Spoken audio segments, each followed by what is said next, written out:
Hello everyone, so glad to see you again. How are you all? I hope you all are fine. Friends, what we are going to learn today is family oriented English sentences through Tamil. So are you ready to learn? Then why are you waiting? Let's get started.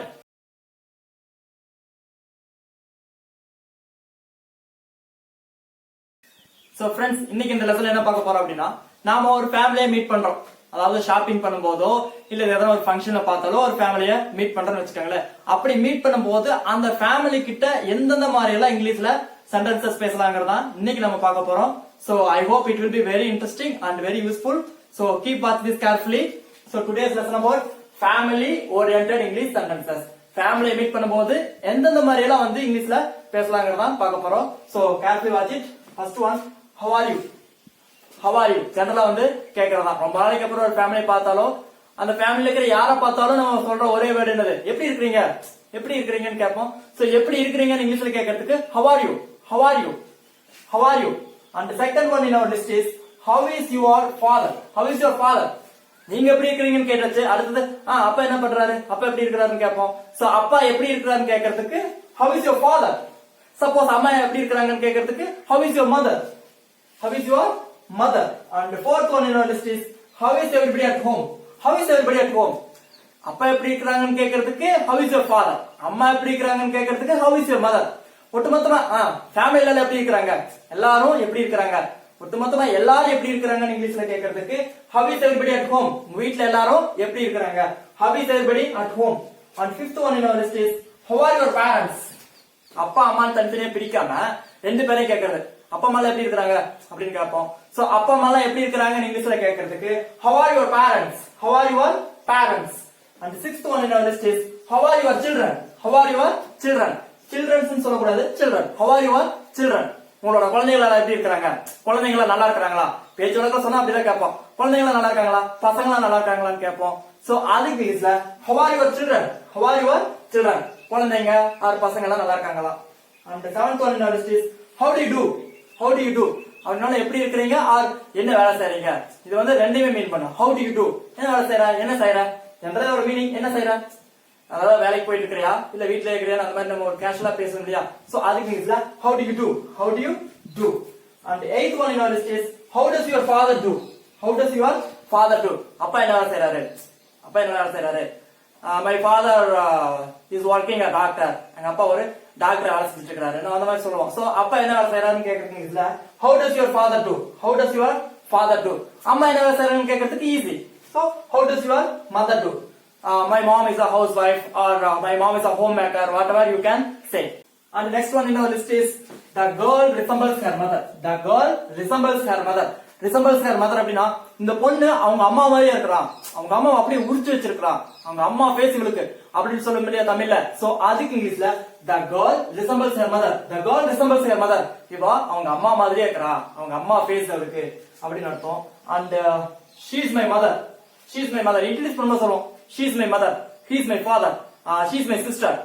He is my brother. So அந்த மாதிரி சொல்ல முடியா? So அதுக்கு இங்கிலீஷ்ல இவங்க எங்க அம்மான்னு சொல்றதுக்கு she is my mother. He is my father. இவங்க எங்க அப்பா. சோ இன்ட்ரோடியூஸ் பண்ணும்போது யூஸ் பண்ற sentences. 13th one is my mother's name is. அதாவது இதுவும் இன்ட்ரோடியூஸ் பண்ணும்போது சொல்றதா.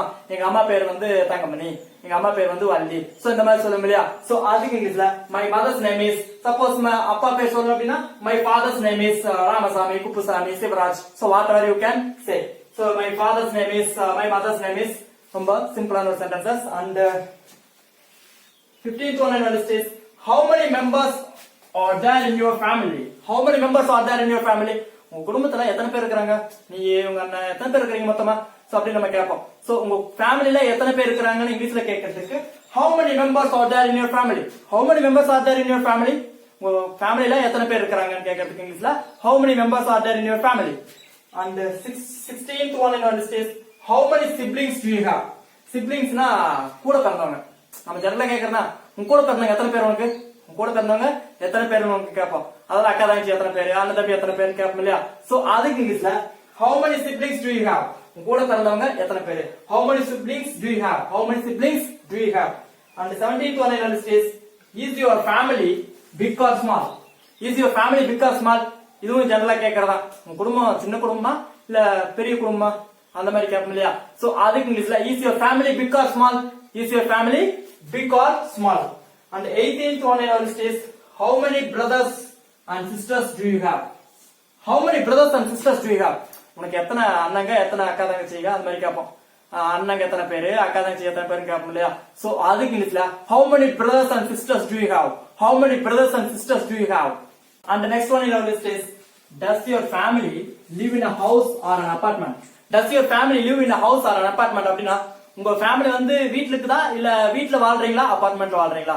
நம்ம கேக்குறதா எங்க வீட்ல இருக்கீங்களா சார் இல்ல அபார்ட்மெண்ட்ல இருக்கீங்களா? எந்த இடத்துல நீங்க வாழ்றீங்க? உங்க ஃபேமிலி எங்க இருக்குது? சோ உங்க ஃபேமிலி வீட்ல இருக்குதா இல்ல அபார்ட்மெண்ட்ல இருக்கீங்களான்னு கேக்குறது இங்கிலீஷ்ல does your family live in a house or an apartment? Does your family live in a house or an apartment? நீங்க அபார்ட்மெண்ட்ல குடியிருக்கீங்களா இல்ல வீட்ல குடியிருக்கீங்களா? நார்மலா பேச்சோட தான் பேசுவோம். நீங்க எங்க குடியிருக்கீங்க?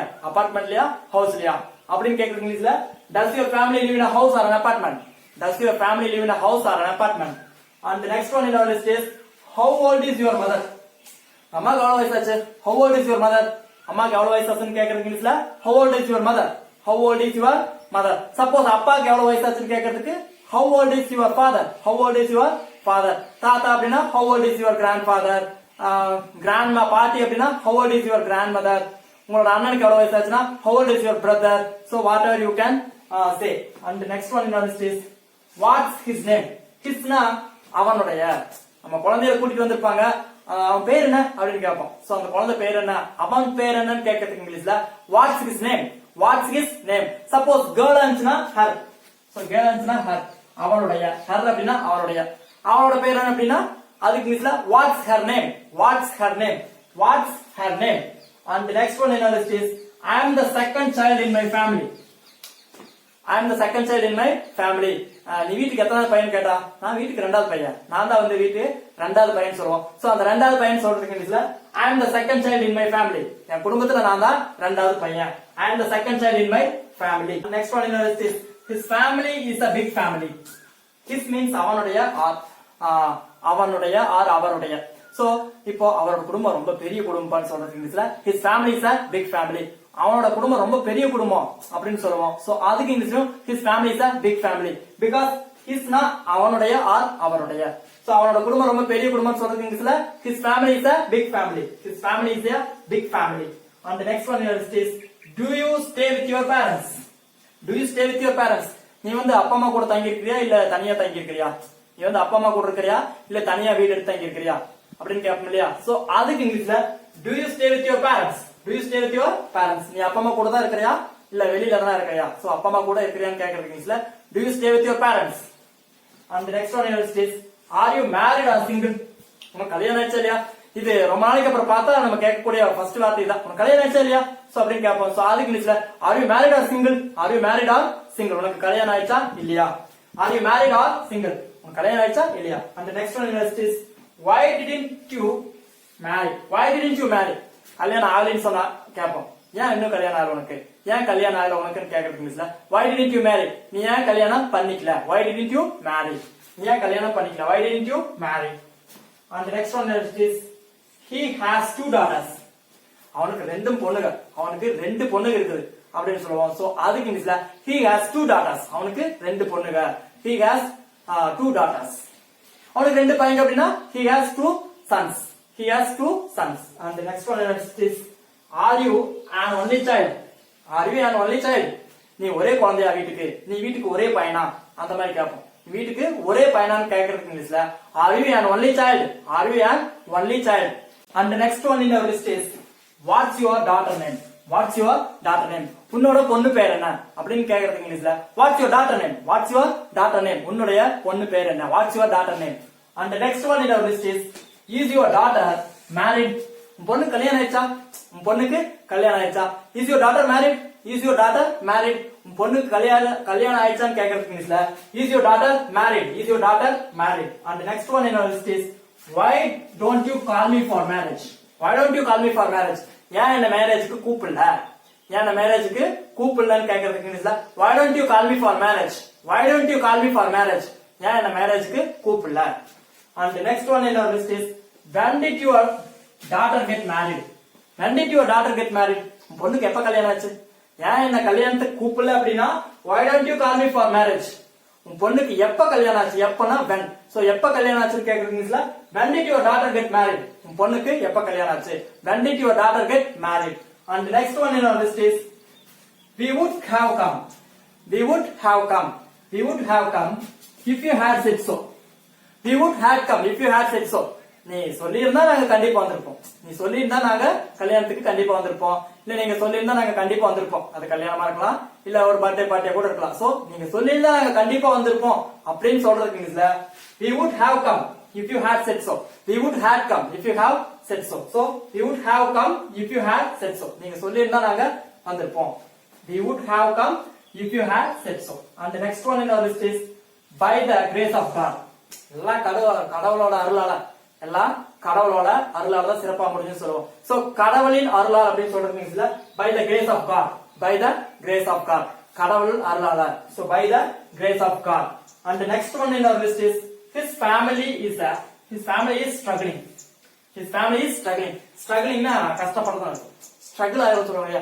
சோ கஷ்டம் அந்த மாதிரி சொல்றது, வருத்தம், சோ அந்த மாதிரி ஒரு கஷ்டப்படுறதுக்கு தான் ஸ்ட்ரகிளிங் சொல்லுவாங்க. So his family is struggling. அவன் குடும்பம் ரொம்ப கஷ்டப்படுது. அவன் குடும்பம் ரொம்ப கஷ்டப்படுதுன்னு சொல்லுவோம். சோ அவனுடைய குடும்பம் ரொம்ப கஷ்டப்படுதுன்னு சொல்றதுக்கு இங்கிலீஷ்ல his family is struggling. His family is struggling. Hisனா அவனுடைய. So his family is struggling. And the next one in our list is you have nothing to worry. You have nothing to worry about. You have nothing to worry about and you are very happy. You have nothing to worry about and you are very happy. அப்படின்னா உனக்கு கவலையே ஒண்ணும் கிடையாது, நீ ரொம்ப சந்தோஷமா இருக்கிற. உனக்கு கவலையே கிடையாது, உனக்கு எதை பத்தியும் கவலை கிடையாது, நீ ரொம்ப சந்தோஷமா இருக்கிறேன்னு சொல்லுவோம். உனக்கு என்னப்பா, நீ உன் பையனுக்கும் மேரேஜ் முடிச்சிட்ட, உன் பொண்ணுக்கும் முடிச்சிட்ட, உனக்கு எந்த கவலையும் கிடையாது, நீ ரொம்ப சந்தோஷமா இருக்கிறேன்னு சொல்லுவோம். சோ உனக்கு எந்த கவலையும் கிடையாது, நீ ரொம்ப சந்தோஷமா இருக்கிறேன்னு சொல்றதுக்கு இங்கிலீஷ்ல you have nothing to worry about. உனக்கு எதை பத்தியும் கவலை இல்ல. You have nothing to worry about and you are very happy. உனக்கு எதை பத்தியும் கவலை இல்ல, நீ ரொம்ப சந்தோஷமா இருக்கிற. You have nothing to worry about and you are very happy. You have nothing to worry about and you are very happy. And the next one in our list is your boy is very smart. Your boy is very smart. உன்னோட பையன் ரொம்ப புத்திசாலியா இருக்கிறான். Smart அப்படின்னா அந்த இடத்துல intelligent அந்த மாதிரி வந்து மீன் பண்ணுது. So your boy is very smart. உன்னோட பையன் ரொம்ப புத்திசாலியா இருக்கிறானே, உன் பையன் ரொம்ப புத்திசாலியா இருக்கிறான், அவனை யாரால ஏமாத்த முடியாது. சோ உன் பையன் ரொம்ப புத்திசாலியா இருக்கிறான்னு சொல்றதுக்கு இங்கிலீஷ்ல your boy is very smart. Your boy is very smart. And the next one in our list is whose pet are you? Whose pet are you? Pet அப்படின்னா செல்லம்மாங்க. செல்ல பிராணி கூட பெட்ஸ்னு சொல்ற முடியாது. சோ பெட் அப்படின்னா செல்லம். நீ யாரோட செல்லம்? ஒரு குழந்தை எடுத்து கொஞ்சம் போது கேட்பேன், நீ யாரோட செல்லம்? அம்மா செல்லமா, அப்பா செல்லமா, நீ யாரோட செல்லம் அப்படின்னு கேட்போம். சோ நீ யாரோட செல்லம் அப்படின்னு கேட்கறதுக்கு இங்கிலீஷ்ல whose pet are you? whoseனா யாருடைய. So whose pet are you? நீ யாருடைய செல்லம்? whose pet are you? whose pet are you? And the next one in our list is I'll buy whatever you want. I'll buy whatever you want. சில குழந்தை வந்து அழகும், அப்பா எனக்கு அதை வாங்கி கொடு அழகு, அவங்க அப்பா வாங்கி தர மாட்டாரு. அப்ப நம்ம சொல்லுவோம், கவலைப்படாத, உனக்கு என்ன வேணுமோ அதை நான் வாங்கி தரேன், உனக்கு என்ன வேணுமோ அதை நான் வாங்கி தரேன்னு சொல்றதுக்கு இங்கிலீஷ்ல I'll buy whatever you want. உனக்கு என்ன வேணுமோ அதை நான் வாங்கி தரேன். சோ உனக்கு என்ன வேணுமோ whatever you want நான் வாங்கி தரேன். I'll buy. So I'll buy whatever you want. உனக்கு என்ன வேணுமோ அதை நான் வாங்கி தரேன். I'll buy whatever you want. And the next one in our list is he works day and night for his family. அவன் குடும்பத்துக்காக நைட்டும் பகலும் உழைக்கிறான். அவன் குடும்பத்துக்காக அல்லும் பகலும் வேலை செய்யறான்னு சொல்லுவாங்க. சோ அதுக்கு இங்கிலீஷ்ல he works day and night for his family. For his family. So he works day and night for his family. அவனோட குடும்பத்துக்கு நைட்டும் பகலும் உழைக்கிறான்ப்பா அப்படின்னு சொல்லுவாங்க. சோ அதுக்கு இங்கிலீஷ்ல he works day and night for his family. And the next one in our list is so glad to see you, your family. So glad to see your family. உன்னோட family பார்த்து ரொம்ப சந்தோஷம், உன்னோட குடும்பத்தை பார்த்ததுல ரொம்ப சந்தோஷம் சொல்லுவோம். சோ அதுக்கு இங்கிலீஷ்ல so glad to see your family. உன்னோட ஃபேமிலி பார்த்ததுல ரொம்ப சந்தோஷம். So glad to see your family. So glad to see your family. And the last one in our list is he devoted himself to the family. He devoted himself to the family. Devotedனா அர்ப்பணிக்கிறது. அந்த குடும்பத்துக்கு அவனை அர்ப்பணிச்சிட்டான். அவன் அந்த குடும்பத்துக்காகவே அர்ப்பணிச்சிட்டான்ப்பா. அவன் வாழ்க்கை பூரா அர்ப்பணிச்சு அல்லும் பகலும் பாடுபட்டு அவனை அந்த ஃபேமிலி வந்து ரன் பண்றான். சோ அந்த குடும்பத்துக்கு அவன் அர்ப்பணிச்சிட்டான் அப்படின்னு சொல்றதுக்கு he devoted himself to the family. அவன் வந்து அவன் குடும்பத்துக்கு தன்னைத்தானே அர்ப்பணிச்சிட்டான். அவன் குடும்பத்துக்கு தன்னைத்தானே அர்ப்பணிச்சிட்டான் himself. சோ அது இங்கிலீஷ்ல he devoted himself to the family. அவன் குடும்பத்துக்கு தன்னைத்தானே அர்ப்பணிச்சிட்டான். Okay friends, this lesson was very useful to you. If you like this video, click the like button. Don't forget to click the like button. I'll see you soon some other interesting class. Until bye bye. Take care.